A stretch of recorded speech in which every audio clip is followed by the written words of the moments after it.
தமிழிசை பேருரை நிகழ்ச்சி இப்பொழுது தொடங்குகிறது. கடையம் திருவள்ளுவர் கழகத்தினுடைய வள்ளுவர் நாமாவளி. தமிழ் மறை தந்த திருவள்ளுவர் வாழ்க வாழ்க வாழ்க. தரணி போற்றும் திருக்குறள் வாழ்க வாழ்க வாழ்க. வையகம் மாண்புற வள்ளுவம் வாழ்க வாழ்க வாழ்க. அனைவருக்கும் இனிய வணக்கம். இப்பொழுது பெங்களூரு தமிழ் இலக்கிய பேரவையின் நிறுவனர் திரு சு. ஆறுமுகம் அவர்கள் நிகழ்ச்சியை தொடங்கி வைப்பார்.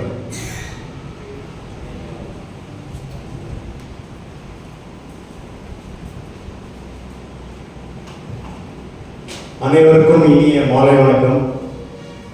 இந்த சிறப்பான நிகழ்ச்சி கடையம் திருவள்ளுவர் கழகம் பெங்களூரு தமிழ் இலக்கிய பேரவை இணைந்து நடத்தும் தமிழ் இசை பேருரை.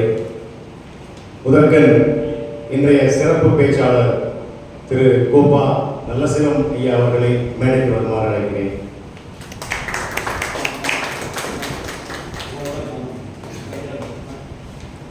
அடுத்ததாக கடையம் திருவள்ளுவர் கழகத்தின் தலைவர் தமிழ் தென்றல் ஐயா சேதுராமலிங்கம் ஐயா அவர்களை மேடைக்கு அழைக்கிறேன்.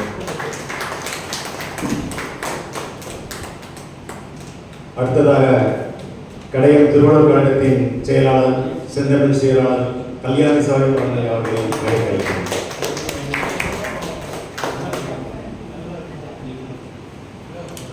நிகழ்ச்சியை குத்துவிளக்கு ஏற்றி ஆரம்பிப்பதற்கு திருமதி சரோஜா கல்யாணி சரவணன் அவர்களையும் திருமதி பிரியா ஆறுமுகம் அவர்களையும் மேடைக்கு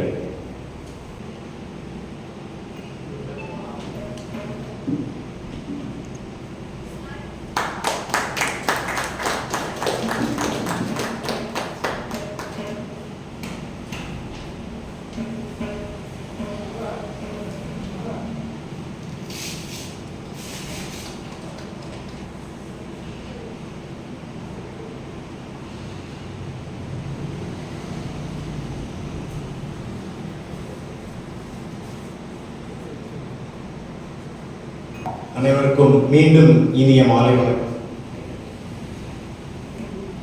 இப்பொழுது இறைவணக்கம் பாடுவதற்கு திரு நல்லசிவன் அவர்களை மேடைக்கு அழைக்கிறேன். சைவ நெறி கழக துணைத் தலைவர் விக்ரமசிங்கபுரம்.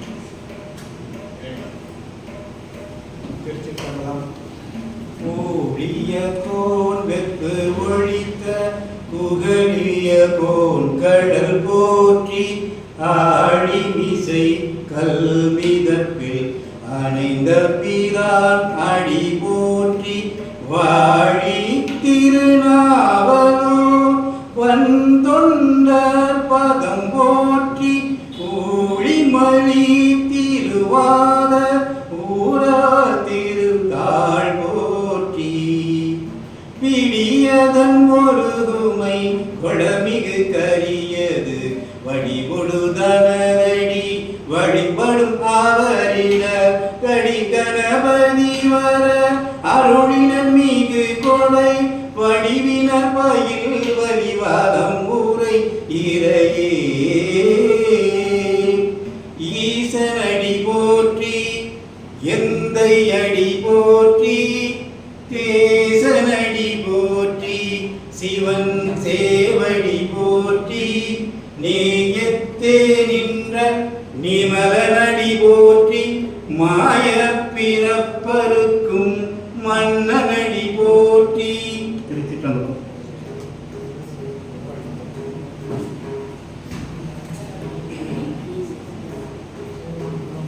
நன்றி. மீண்டும் அனைவருக்கும் இனிய மாலை வணக்கம். முன்னேறி தெய்வங்களாகிய அன்னையையும் பிதாவையும் வணங்கி எனக்கு குருவாகவும் இருந்து அவையத்து முந்தியிருக்க செய்த தந்தைக்கு பெருமை செய்யும் வாய்ப்பளித்த இறைவனின் தனிப்பெரும் கருணையை இணைந்து வணங்கி தொழுது உங்கள் அனைவரையும் வரவேற்கிறேன்.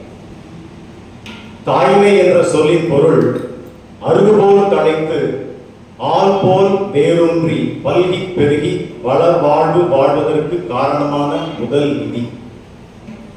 தாய் முதல் நிதி என்றால் நமது மூல நிதி தந்தை என்பது அறிவியல் நமக்கு உணர்த்தும் உண்மை. முதல் நிதி கொண்டு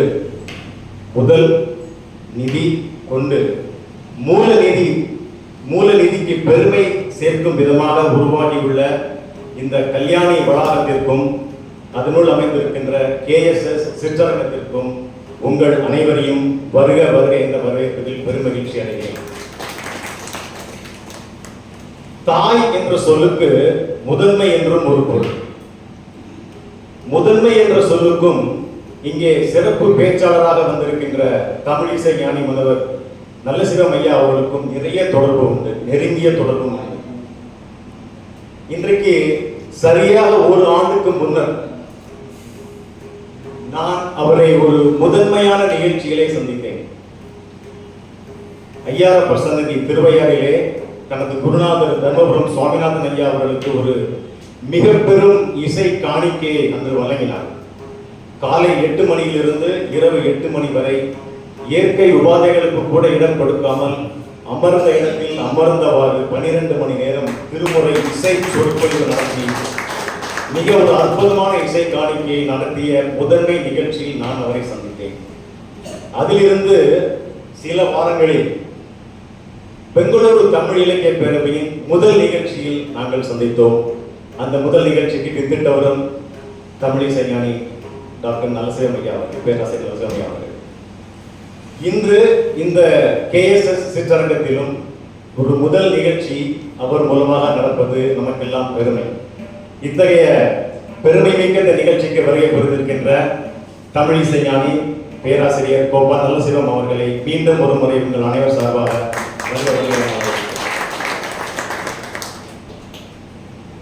ஒரு சிறிய அறிமுகம் ஐயாவை பற்றி. தஞ்சை தமிழ் பல்கலைக்கழகத்திலே மெய்யியல் துறை தலைவர், 20 ஆண்டுகளுக்கும் மேலாக பேராசிரியர் அனுபவம், பன்மொழி வித்தகர், பல்வேறு நாடுகளுக்கு சென்று திருமுறை இசை பேருரைகளையும் ஆன்மீக இசை பேருரைகளையும் ஆற்றி வருபவர். இப்பொழுது கூட 2 நாட்களுக்கு முன்பு ரஷ்யாவில் ஒரு மிகப்பெரிய சுற்றுப்பயணத்தை முடித்துக்கொண்டு இங்கே வந்திருக்கிறார். அந்த வகையில் பார்த்தால் ரஷ்ய பயணத்திற்கு அப்புறமாக முதல் நிகழ்ச்சி கடை.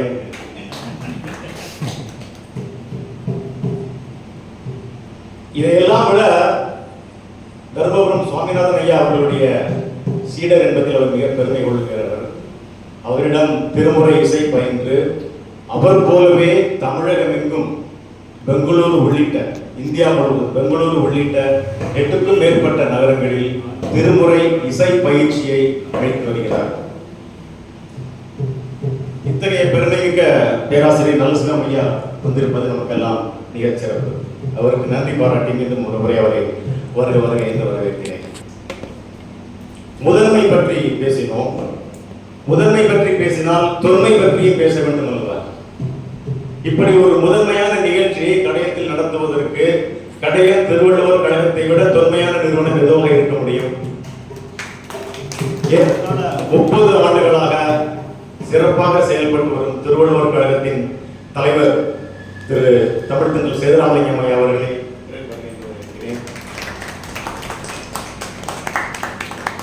கடையம் திருவள்ளுவர் கழகத்தின் செயலாளர் திரு கல்யாணி சிவநாதன் அவர்களையும் மிக்க மகிழ்ச்சி. ஏனென்றால் இந்த ஒரு நிகழ்ச்சியை கடையத்தில் நடத்த வேண்டும் என்று விரும்பிய பொழுது அதற்கு கடையம் திருவள்ளுவர் கழகம் இணைந்து நடத்துவதற்கு இசைப்பது மிகப்பெரிய மகிழ்ச்சி நமக்கெல்லாம்.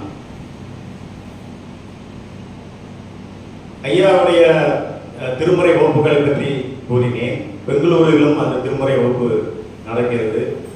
அதில் பங்கு பெறும் ஒரு வாய்ப்பினை இறைவன் எனக்கு அளித்திருக்கிறான். அந்த வகையில் நான் கூறுகிறேன், இது போன்ற ஒரு திருமுறை பயிற்சி வகுப்புகளோ திருமுறை பாராயண குழுவை நடத்துவதோ எவ்வளவு கடினம் என்று.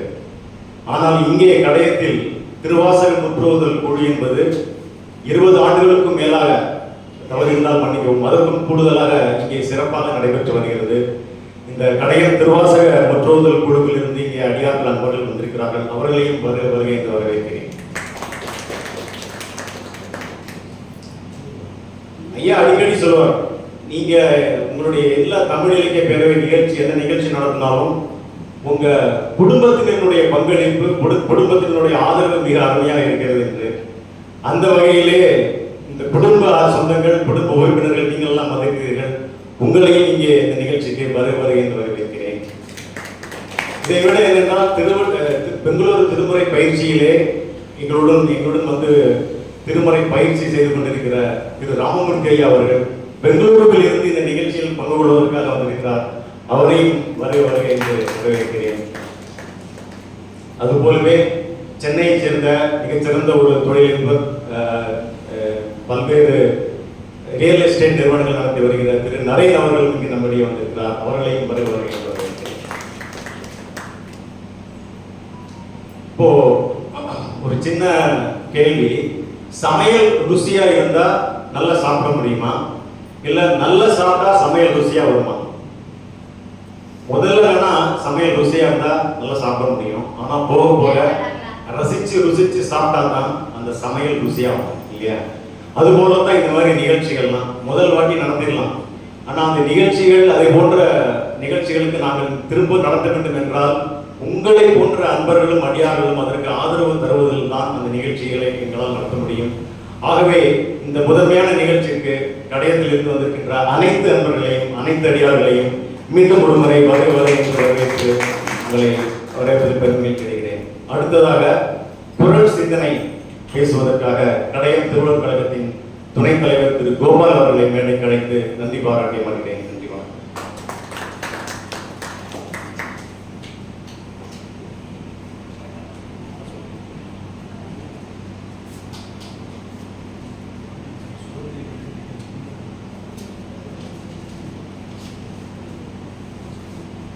பெங்களூர் தமிழ் இலக்கிய பேரவை நிறுவனர் பெருமைக்குரிய திரு ஆர்வம் அவர்களுக்கும், கடையம் திருவள்ளுவர் கழக தலைவர் தமிழ் தென்றல் ஐயா சேதுராமன் அவர்களுக்கும், செயலாளர் ஆசப்போ எங்களது ஆசிரியர்களுக்கும், தமிழ் இசை ஞானி முனைவர் ஐயா கோபா நல்லசிம் அவர்களுக்கும் மற்றும் வந்திருக்கக்கூடிய வள்ளுவர் கழகத்தினுடைய உறுப்பினர்கள் மற்றும் சாருடைய அனைத்து குடும்ப உறுப்பினர்களுக்கும் அன்பான வணக்கத்தை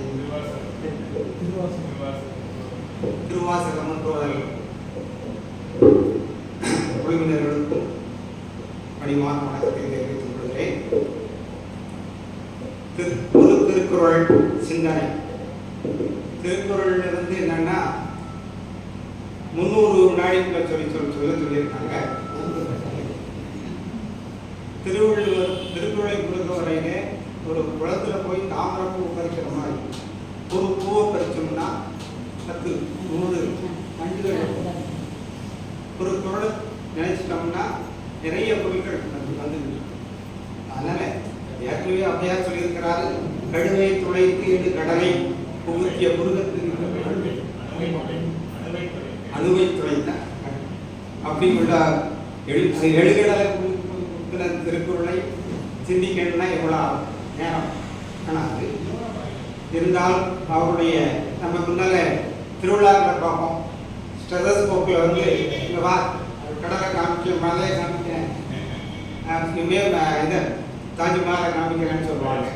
அதே மாதிரி கலாஸ்கோப் அதே மாதிரி இப்போது அவருடைய இன்பத்தை நம்மை நாடி இருக்கிறோம். இன்பம் ஐயா ஓபா நமசிவம் அவர்கள் இன்பத்தை நாடக்கூடிய பொருள்களை பேச இருக்கிறார்கள். அதில் அரை நொடியில் கூட வீணாக்காமல் என்னுடைய கருத்துக்களையும் சொல்லி நான் எடுத்துக்கொண்ட பொருள், யாதானும் நாடாமல் ஊறாமல் என்னொருவன் சாந்துணையும் கல்லாதவாறு. வேற ஒன்றும் இல்லை, எளிமையான ஆசிரியர் சொன்ன மாதிரி கற்றவருக்கு செல்லும் இடமெல்லாம் சிறப்பு.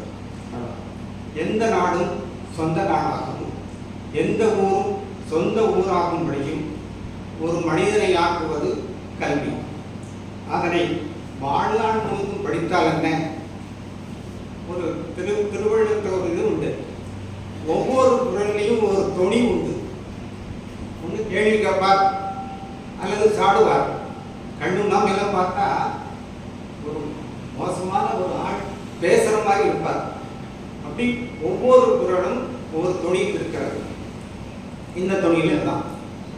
அப்போ கல்வியை அந்த வள்ளுவர் சொல்றாங்க. நீங்க எதை எடுத்து பார்த்தாச்சுன்னா சதாசிவத்தில் பார்க்குற மாதிரி எல்லா துறைகள்லையுமே அறிவியல் துறை எடுத்துக்கிட்டாலும், இப்போ வானியல் துறை எடுத்துட்டா நம்ம முன்னோர்கள் நிறைய சதாஸ்கோப்பு இது இல்லாமலே கூட சில கருதுகளை சில பொருள்களை இயக்கத்தை சொல்லியிருக்கிறார்கள். அப்துல் கலாம், நேற்று வந்த சந்திராயன் அனுப்பிய நமது செங்கோட்டை சகோதரி, இவர்கள் எல்லாம் நாம் கற்றோர் உலகமெல்லாம் சிறப்பு என்பது. இப்போ பிரிட்டிஷ் ராணி சொத்துக்களை விட ரிஷி சுனேக்கினுடைய சொத்துக்கள் அதிகம். நம்ம சுந்தர் சிங், இப்படி ஒவ்வொரு துறைகளையும் விவசாயத்தை எடுத்துக்கிட்டோம்னா ஜி.ஆர். சுவாமிநாதன், இப்படி பல இது விஞ்ஞானிகள் எல்லாத்தையும் பார்ப்போமானால் நமது முன்னோர்கள் நமது வழிவந்தவர்கள் நிறைய வகைகளிலே ஊரும் உலகமும் போடக்கூடிய அளவுக்கு எல்லா துறைகளிலும் முன்னேறியிருக்கிறார்கள். அதனால் சுருக்கமாக ஒரு சென்னைக்கு போயிருக்கும்போது ஒரு கடையில் போனேன். எலுமிச்சம்பழம் இருந்தது. இது எவ்வளோப்பா? 5 ரூபா. இது 10. இது ஏன் 10 ரூபா? என்ன எவ்வளவு? இது கடையத்து எலுமிச்சம்பழம்.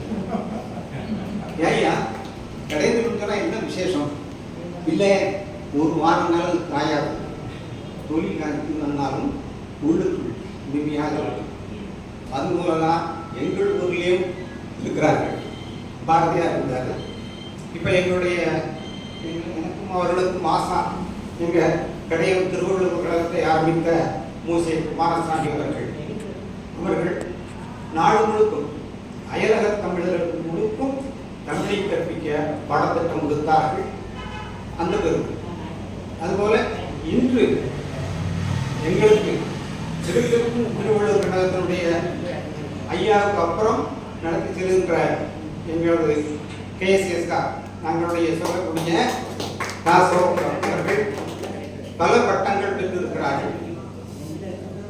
இன்று வரை அவர்கள் சைவ சித்தாந்தம் தான் படித்திருக்கிறார்கள் என்று நினைத்தால் அங்கே நவசமுத்திரத்துக்கு போயிருந்தோம். அவருடைய பேச்சை கேட்டு அங்கே வேத விற்பனர்கள்லாம் கைதட்டி ஆரவாரம் செய்து, நீங்கள் எங்களுடைய மிகப்பெரிய பொக்கிஷம் தான், இல்லை எங்கள் ஊர் பொக்கிஷம் யா அப்படின்னு நாங்கள் சொன்னோம்.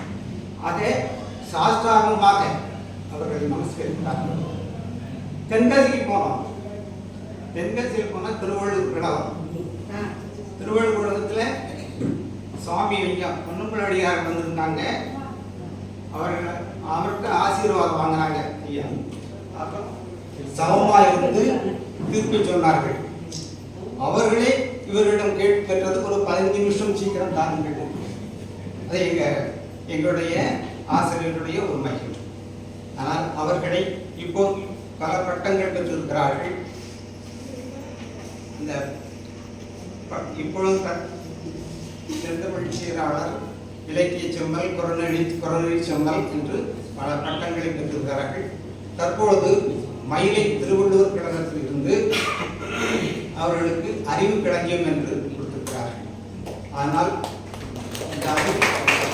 இலக்கிய அறிவு களஞ்சியத்தை பெற்றிருக்கிறார்கள் என்று கேட்ட உடனேயே என் மனதிற்குள் இருந்த சில வாழ்த்து அவற்றை ஒரு அனுமதி தர வேண்டியது.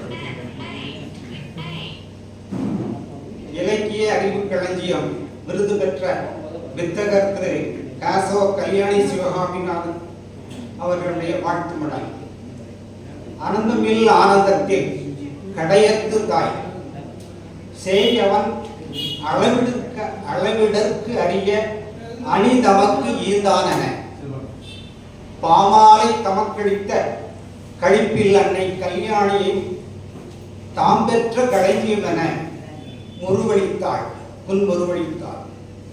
குமரி கடலோசையோடு வள்ளுவரும் குதூகலித்தான். வலசை மாப்பிள்ளை பாரதியும் பெருமிதம் அடைந்தான். உண்ணும் உணவில் நச்சு சிறிதனினும் செரித்திடும். ஆனால் நம் எண்ணம் பிறந்தாள் தானும் சுற்றமும் அழிந்திடுமே அந்த சிந்தை மேம்படவே இலக்கிய அறிவு களஞ்சியமே அத்தே என் முந்தை பிறவி பயனாய் காசோ கல்யாணி சிவகாமிநாதன் வழி வந்தனவே அந்த சிந்தனை அறிவு களஞ்சியம். இடையரா நீந்து கயலன ராமர் கணையன அமிழ்ந்த முப்பாலை முற்றும் கற்றுணர்ந்து மயிலை முப்பால் முப்பொருள் முப்பால் மலருக்கு அளித்த வாழ்த்துப்பா நுண்பால் நுழைவுழச் சான்றோ வையகத்தை பாலித்திடும் தமிழையும் வள்ளுவத்தையும் தாம் உண்டு 5 வயது ஆண்டிற்கும் 50க்கும் தம் சொல்லால் விருந்திடும் மருந்திடும் அற்புத சுவை வல்லோரை வாழி. இலக்கிய அறிவு களஞ்சியம் காசோ கல்யாணி சிவகாமிநாதன் வாழிய வாழியவே வாழியவே. நன்றி.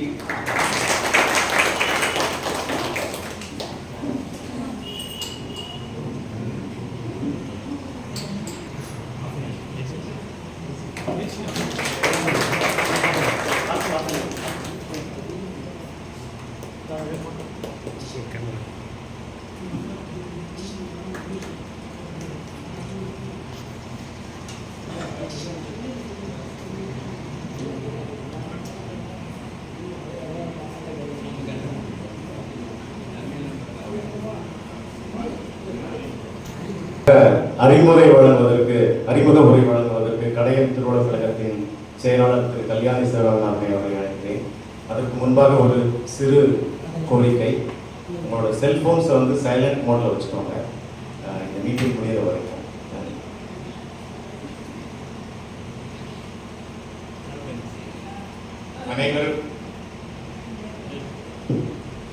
அனைவருக்கும் இனிய மாலை வணக்கம். குறிப்பிட்ட நேரத்தில் நிகழ்ச்சியை தொடங்க வேண்டும் என்பதற்காக ஓரிரு வார்த்தைகள் ஐயா கோப்பா நல்லசிவம் ஐயா அவர்களை பற்றி சொல்லிக் கொள்கிறேன். வரவேற்புரையில் சொன்னாலும் அவர்களிடம் மிகப்பெரிய ஆற்றல், பேச்சு ஆற்றல், இசை ஆற்றல் இரண்டும் கலந்து இருக்கக்கூடிய ஒரு இனிமையான தமிழ் ஆற்றல். ஐயா அவர்களுடைய தனித்திறமையே அனைத்து நுட்பமான பொருள்களை எல்லாம் அந்த இசை வடிவத்தில் உள்ளதையெல்லாம் எடுத்து சொல்லி அந்த பாடலில் என்னென்ன பொருள்களில் இருக்கிறது என்பதையும் அந்த பொருள்களுடைய நுட்பத்தையும் எடுத்து சொல்லக்கூடிய ஆற்றல் அவர்களுடைய குருநாதர் தர்மபுரம் சுவாமிநாதன் ஐயா அவர்கள் முதலாக கிட்டத்தட்ட நம்முடைய தமிழகத்திற்கு அறிமுகப்படுத்தியது தேவாரத்தை படிக்கக்கூடிய விதம், முன்னும் பின்னுமாக கொண்டு ஊட்டி பொருள் கொள்ளக்கூடிய விதம், அவற்றையெல்லாம் மிக அருமையாக நுண்மையாக நமக்கு கற்றுத்தரக்கூடிய ஒரு பேராசான் திரு கோப்பா நல்லசிவமையா அவர்கள். ஏழு இசையாய் இசை பயனாய் இன் அமுதாய் என்று சொல்லுவார். நம்முடைய சுந்தரர் தேவாரத்தில் அதை கூட திரு நாவலூரர் என்றுதான் சொல்ல வேண்டும் என்று அவர்கள் சொல்லுவார்கள். அந்த தூய தமிழை கடைபிடிக்கக்கூடியவர்கள். நாவலூரருடைய பாடலில் ஏழு இசையாய் இசை பயனாய் இன் அமுதாய் என்று இன் அமுதமுமாய் என்று அவர்கள் சொல்லுவது. அப்ப ஏழு இசை சுரங்கள், அதன் பயனாக விளையக்கூடிய இந்த இசை நமக்கு இன் அமுதமாக பொழிகின்றது. அந்த இன் அமுதத்தை பொழிய இன்று கடையம் வருகை தந்திருக்கின்றார்கள். அவர்களை எங்கள் திருவள்ளுவர் கழகத்தின் சார்பாக வருக வருக என வரவேற்பதில் பெருமகிழ்ச்சி கொள்கிறேன். அதே போல உங்களுடைய அந்த தனித்தமிழ் இசையோடு சேர்ந்த பேருரையை கேட்பதற்காக திருவாசக முற்றோதுதல் வேள்வியில் கடையம் வில்வநாதர் திருவாசக முற்றோதுதல் குழுவினர் பலரும் இங்கே வந்திருக்கின்றார்கள். உங்களுடைய அந்த இன்னிசையையும் இசை பேருரையும் கேட்டு மகிழ்வதற்காகவே. அதே போல பல அன்பர்கள் இங்கே வருகை புரிந்துள்ளார்கள், அறிஞர் பெருமக்கள் வருகை புரிந்துள்ளார்கள். அனைவருக்குமே மிக அருமையான ஒரு இசை விருந்து காத்திருக்கிறது. இடையில் நிற்க நான் விரும்பவில்லை. எனவே அந்த இசை விருந்தை அனைவரும் உண்டு மகிழ்வோம், என் அமுதத்தை பருகி மகிழ்வோம் என்று என் அறிமுக உரையை முடித்துக் கொண்டு ஐயா எங்களுடைய திருவள்ளுவர் கழகத்தினுடைய தலைவர் தமிழ்த்தண்டர் திரு சேதுராமலிங்கம் ஐயா அவர்களை தலைமை உரையும் வாழ்த்துரையும் வழங்குமாறு அன்போடு அழைக்கிறோம். இந்த நிகழ்வில் என்னை தலைமையேற்று அளித்ததற்காக அடையும் திருவள்ளுவர் கழகத்துடைய பொறுப்பாளர்களுக்கும் மற்றும் தமிழ் எழுதிய பேரவையின் அமைப்பாளர்களுக்கும் என் மாலை வணக்கத்தை தெரிவித்துக் கொள்கிறேன். இன்றைய தினம் நம்முடைய இங்கே தமிழிசை ஞானி ஐயா ஞானசுந்தரம் அவர்கள் ஒரு இசை இங்கே ஒரு இசை விருந்து அளிக்க இருக்கிறார்கள்.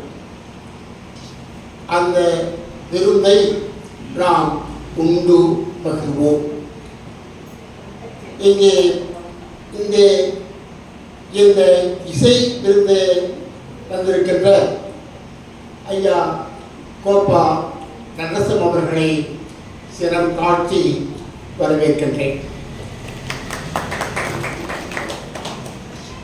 அடுத்து எங்கள் திருவள்ளுவர் கழகத்தை எங்கள் மறைந்த பேராசிரியர் அறிவுசார் அவர்களுக்கு பின்னால் கையிலே எடுத்து என்று சிறப்பாக நடாத்தி கொண்டிருக்கிறார்கள். அந்த தமிழாசார் தென்காசி திருவள்ளுவர்களுடைய துறைக்கலைவர், நம்முடைய கடையில் திருவள்ளுவர்களுடைய செயலாளர், அவருடைய உயர்ந்த எண்ணங்கள் இந்த கடை மண்ணிலே பறக்கப்பட்டிருக்கிறது. அந்த அளவில் நான்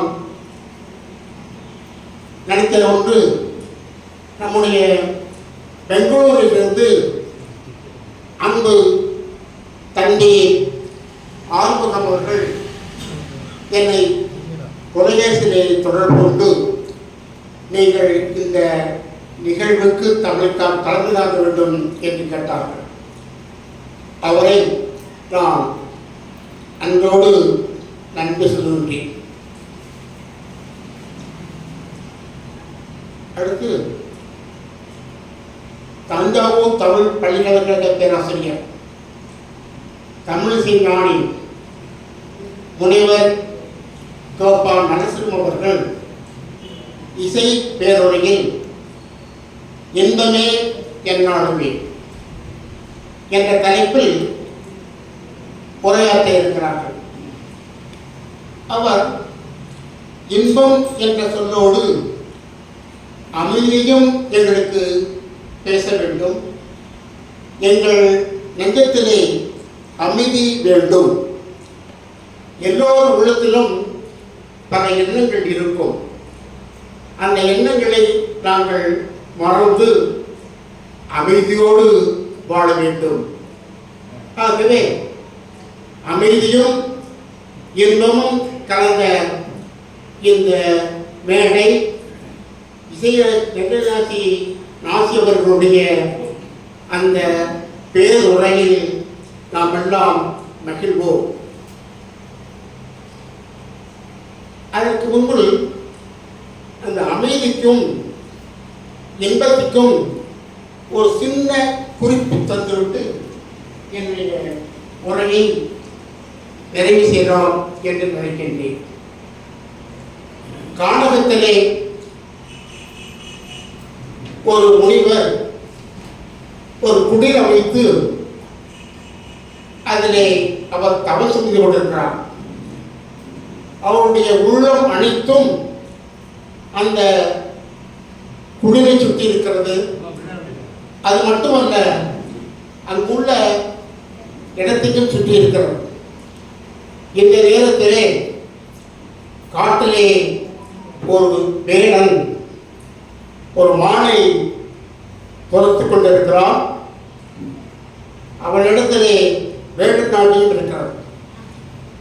அந்த நாய் மானை துரத்த பின்னால் வேடன் வர நாய் பதறிப்போய் ஓடுகிறது. மான் பதறிப்போய் ஓடுகிறது. அந்த மானுடைய உள்ளத்திலே பயமும் அச்சமும் நிறைந்திருக்கிறார். நாம் இந்த பயத்திலிருந்து எப்படி விடுபடுவோம், இந்த பதற்றத்திலிருந்து எப்படி விடுபடுவோம் என்று தெரியாமல் ஓடிக்கொண்டிருக்கின்ற மான் ஒரு இந்த முனிவருடைய குடிசை பக்கம் வருகிறது. அங்கே வந்தவுடன் அந்த மான் அப்படியாக அந்த முனிவர் பக்கத்திலேயே படுத்து விட்டது.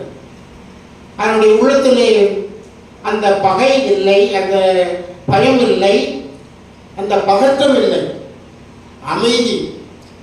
காரணம் அந்த முனிவருடைய அமைதி அந்த வளாகம் முழுவதும் பரம்பியிருப்பதாம். அதே போல இன்று ஐயா அவர்கள் நம்முடைய இசை தரும்போது இந்த வளாகம் முழுவதும் அமைதி பரவட்டும். அதே நேரத்தில் அந்த மானை துரத்தி கொண்ட அந்த நாயும் அந்த பக்கம் வருகிறது.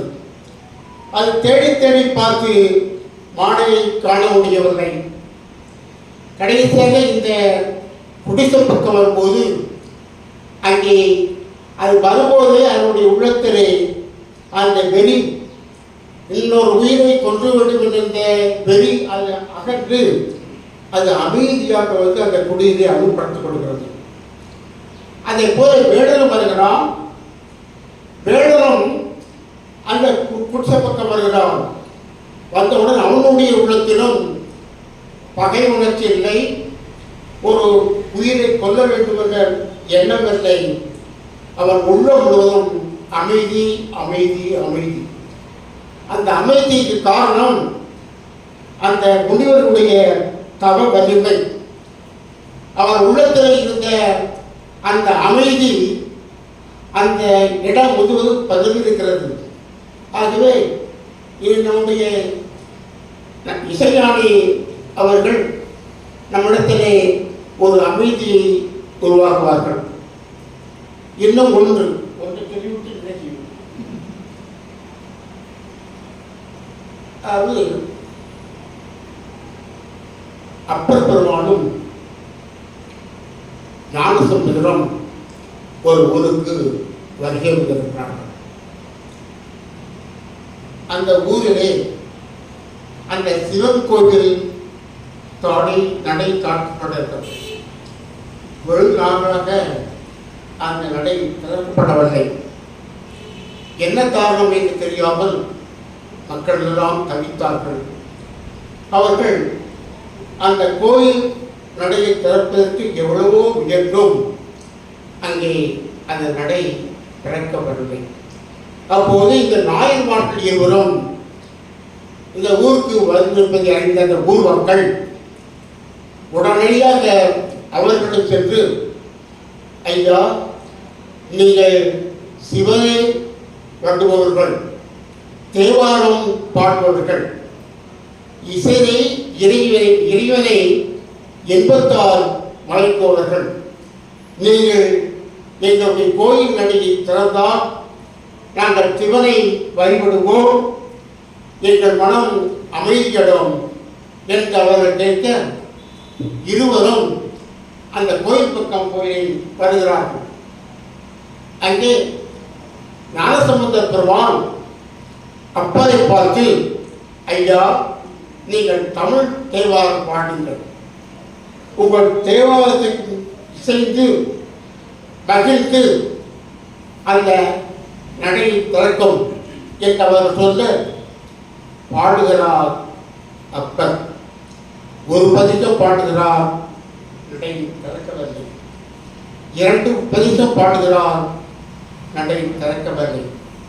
தொடர்ந்து 10 பதிகங்கள் திறக்கும் போது 10 பாடல் நடை திறக்கிறது. மக்கள் எல்லாம் மகிழ்ந்தார்கள். அந்த மகிழ்வை இவர் நமக்கு தர இருக்கிறார். ஆனால் அப்போ நினைத்தார், சம்பந்த பெருமானும் இங்கே வந்திருக்கிறார், அவரும் தேவாரம் பாடட்டுமே, இறைவன் அவருடைய தேவார தமிழ் தேவார இசையை கேட்டு அகிலட்டுமே என்று எண்ணி அவரை, ஐயா நீங்கள் தமிழ் தேவாரம் பாடுங்கள் என்று அப்பர் பெருமான் சம்பந்தரை வேண்டுகிறார். சம்பந்தர் ஒரு பாட்டு பாடினார்.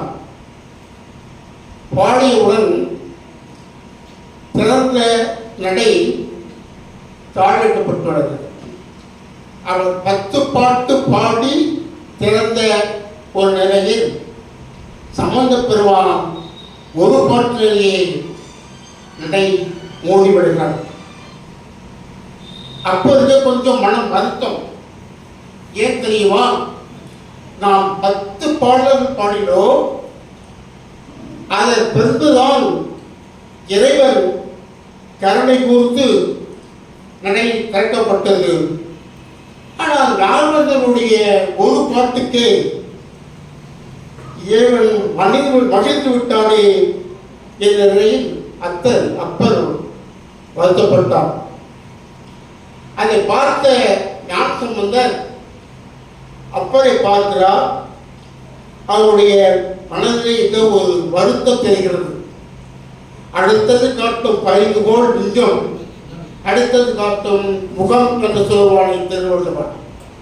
அந்த வாக்குக்கு ஒப்ப அப்பருடைய பார்வையில் சம்பந்தர் அப்படியே திகைத்து போயிருக்கிறார். அப்பரை கேட்கிறார், ஐயா நான் 10 பாடல்கள் பாடினேன், அதற்கு பிறகுதான் நடை திறக்கப்பட்டது. ஆனால் நீங்கள் ஒரே ஒரு பாட்டு பாடினீர்கள், நடை மூடப்பட்டுள்ளது என்று கேட்டபோது சம்பந்தர் சொல்வார், நாம் இருவரும் இறைவனும் ஒன்றுதான், மக்கள் அனைவரும் இறைவனும் ஒன்றுதான். ஏன் மடை மீண்டும் மூடப்பட்டது என்றால் உடனே திறக்க வேண்டும், திறந்து மக்களெல்லாம் இறைவனை வழிபட வேண்டும். அந்த இறைவனை வருகின்ற ஒரு நிலையை எண்ணித்தால் இறைவன் கருணையால் என்னுடைய ஒரு பாட்டு போதும், நடை பழகியவுடன் நீங்கள் பாடும்போது நடை திறக்கப்பட வேண்டும் என்று சொல்லி சொல்ல அங்குள்ள மக்கள் எல்லாம் மகிழ்ந்தார்கள். அதுபோல அந்த தமிழ் தேவாரம் இறைவன் சிவபெருமானை மகிழ்ச்சிகளை ஆழ்த்தியிருக்கிறது, இன்பத்தில் ஆழ்த்தியிருக்கிறது. அந்த இறைவனை தமிழ் தேவாரத்துக்கு வழங்கி ஈந்து அவன் மகிழ்ந்தான் என்றால், இன்பம் கொண்டான் என்றால், நாமெல்லாம் அதை பின்பற்ற வேண்டாமா? நம்முடைய உள்ளத்திலும் அந்த எண்ணங்கள் வர வேண்டாமா? நாம் இறைவன் சன்னதிக்கு சென்று அவனை வழங்கினால் நான் அமைதியும் இன்பமும் பெறுவோம் என்று நமக்கு நிச்சயமாக ஏற்படும். ஆகவே என்று நம்முடைய தமிழிசை ஞானி ஐயா கோபால் நடத்துபவர்கள் எங்களுக்கு எங்களுடைய மனதிலே அமைதியும் தர வேண்டும், இன்பத்தையும் தர வேண்டும். இன்பமே என்னாலும் எங்களிடத்தில் இருக்க வேண்டும், அமைதியும் எங்கள் உள்ளத்திலே என்றும் நிலைக்க வேண்டும். அதற்கு உங்களுடைய அழகான அந்த இசை பாட்டை நாங்கள் கேட்க காத்திருக்கிறோம்.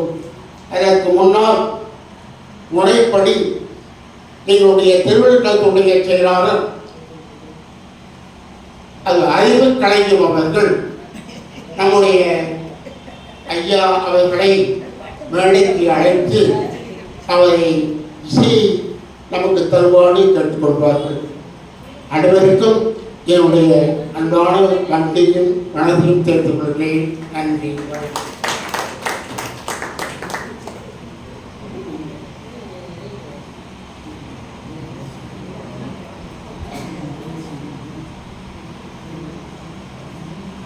ஐயா முனைவர் தமிழிசை ஞானி திரு கோபா நல்லசிவம் அவர்கள் தன்னுடைய அவர்கள் சொன்னார்கள் அப்பர் ஞான சம்பந்தர் என்று நம்முடைய தலைவர் கோடிட்டு காட்டினார்கள். உண்மையிலே அவர்கள் ஞான சம்பந்தரை போல 4 வயதிலிருந்தே தேவாரங்களை பாடிக்கொண்டு வருகிறார். அன்னார் இன்று நம்முடைய கடையம் மாநகரில் அதிலும் இசையிலேயே கவி பாடிய சொல் புதிதாய் சோறுதாய் சோதிமிக்க நவகவிதைகள் இயற்றிய மகாகவி பாரதியார் உலவிய இந்த மண்ணிலே வந்து தன்னுடைய தமிழ் இசையை இங்கே தர இருக்கின்றார்கள். பாரதியின் இசையும் எப்படி பின்னி பிணைந்தது என்பது அவர்களுக்கெல்லாம் தெரியும். அத்தகைய மண். அது மட்டுமல்ல, இந்த வீதி திருக்குறளுக்கு பரிமேலழகர் உரை எழுதிய பரிமேலழகருடைய குருநாதர் சமாதி இங்கே இருக்கக்கூடிய இடம், அந்த வீதி இது.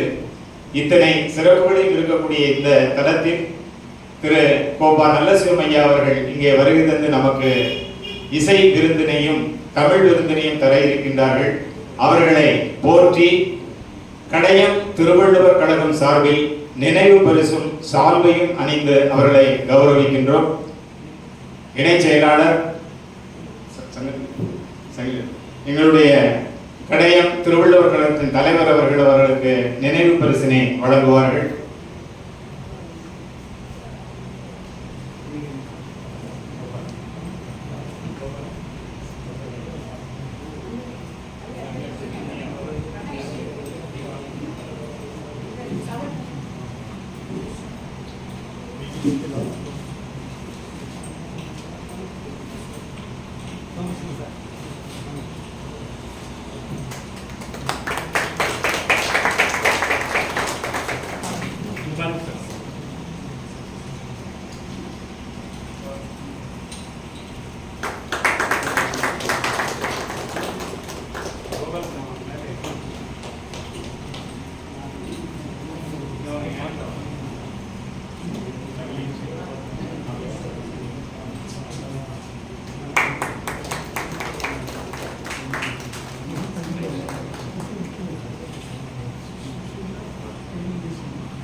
அடுத்த இந்த அருமையான நிகழ்வை நம்முடைய திருவள்ளுவர் கழகத்தோடு இணைந்து நடத்துவதற்கு ஏற்பாடுகள் செய்து தந்த பெங்களூரு தமிழ் இலக்கிய பேரவையினுடைய நிறுவனர் மற்றும் அதன் செயலாளர் திரு சு ஆறுமுகம் அவர்களுக்கு கடையம் திருவள்ளுவர் கழகத்தினுடைய இணை செயலாளர் திரு கோபால் அவர்கள் பொன்னாடை போர்த்தி கௌரவிப்பார்கள்.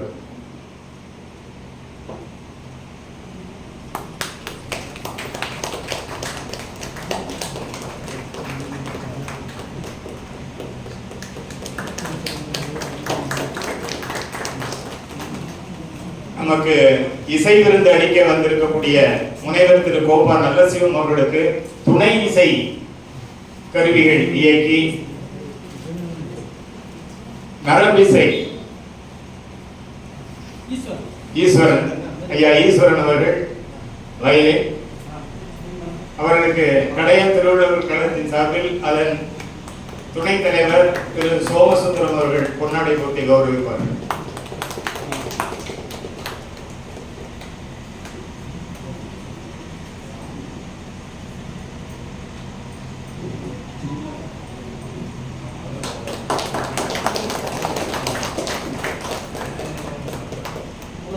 அடுத்து முழவிசை திரு லட்சுமணன் அவர்களுக்கு திருவள்ளுவர் கழகத்தினுடைய தலைவர், திருவள்ளுவர் கழகத்தினுடைய செயற்குழு உறுப்பினர் திரு சங்கிலி பூதத்தா அவர்கள் பொன்னாடை போட்டி கௌரவிக்குமாறு அன்போடு.